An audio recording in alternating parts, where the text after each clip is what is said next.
Silence is being shattered. High above the jagged ice sheets and the deep blue of the North Atlantic, the roar of jet engines signals a shift in the global order. U.S. military aircraft are currently banking north, heading straight into a geopolitical flashpoint that has the world's superpowers on edge. This isn't just a routine flight. A calculated move in a high-stakes game of chicken between Washington, Denmark, and the NATO alliance. As diplomatic tensions simmer at the boiling point, the deployment of American assets to Greenland's Pituffik space base has instantly raised the stakes. While the Pentagon insists these movements are standard procedure, Europe is far from convinced. The signals are unmistakable. The Arctic is no longer a frozen wilderness.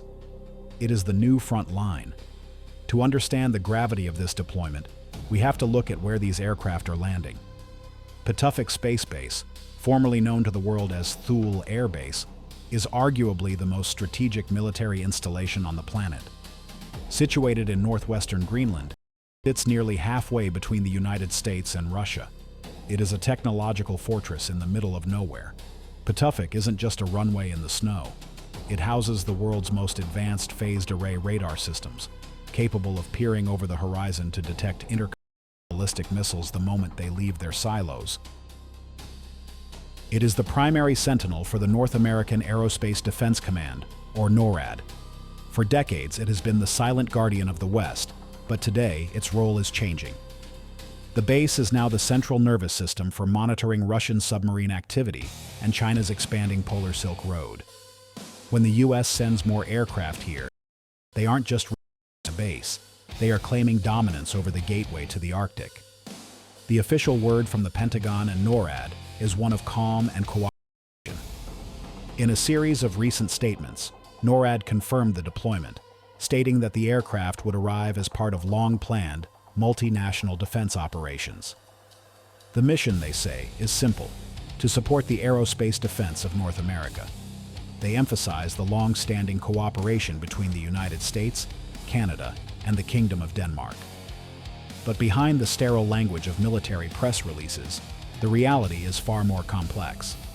Sources suggest that this deployment was not as collaborative as the public is led to believe.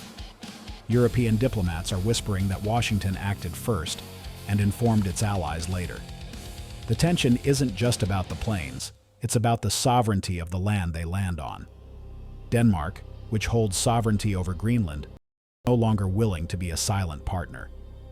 In a move that the American buildup, Copenhagen has begun reinforcing its own military presence on the island. Danish troops, specialized Arctic units, and naval assets are being moved into position alongside other NATO partners who feel increasingly sidelined by U.S. unilateralism.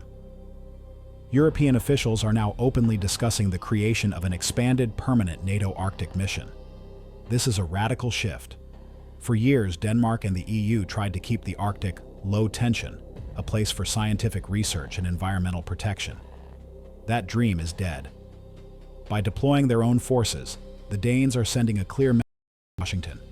Greenland is not a U.S. territory, and its defense must be an active European effort, not an American dictate. The catalyst for this renewed friction can be traced back to the political shifts in Washington. President Donald Trump has revitalized his push to expand American influence and even ownership over Greenland. To Trump and his advisors, Greenland is the stationary aircraft carrier of the 21st century. The White House views the island through a lens of absolute necessity. They cite the massive buildup of Russian Arctic trefoil bases, military outposts equipped with long-range missiles and ice-breaking capabilities that far outmatch the U.S. fleet. They also point to China's self-proclamation as a near-Arctic state, despite being thousands of miles away. In the eyes of the current U.S. administration, if America doesn't secure Greenland, its adversaries will.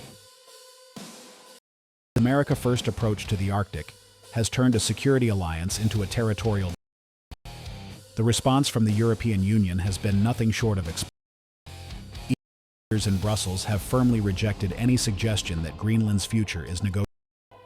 They see American pressure as a violation of international norms and an insult to a sovereign NATO ally. But the EU isn't just using words. Warnings have been issued that economic countermeasures could be on the table. We are looking at a surreal possibility: a trade war between the United States and Europe, triggered by a dispute over a frozen island. Mention of tariffs on American goods has surfaced as a potential response if the U.S. escalates its military or political pressure on Denmark. This exposes rare and dangerous fractures inside the NATO alliance at a time when unity is more critical than ever. As the U.S. aircraft touch down at Pituffik, the escalation ladder is being climbed, rung by rung. Every move by the Pentagon is met with a counter-move by the Danish Defense Ministry. Every political statement from Washington is met with a rebuke from Brussels. This is how miscalculations happen. In the high-stress environment of the Arctic, where radar signatures can be misinterpreted and communication can be hampered by solar flares and extreme weather, the presence of more combat aircraft increases the risk of a hot incident. Russia, watching from across the North Pole, has already increased its own patrol flights in response to the Pituffik deployment. The Arctic is now a crowded theater where the world's three most powerful militaries are operating in close proximity. War has not been declared, but the signals are unmistakable. Greenland has become the ultimate test of 21st century alliances and power dynamics. Is NATO a partnership of equals, or is it a vehicle for American strategic interests? Can the Arctic remain a zone of cooperation, or is it destined to become a battlefield?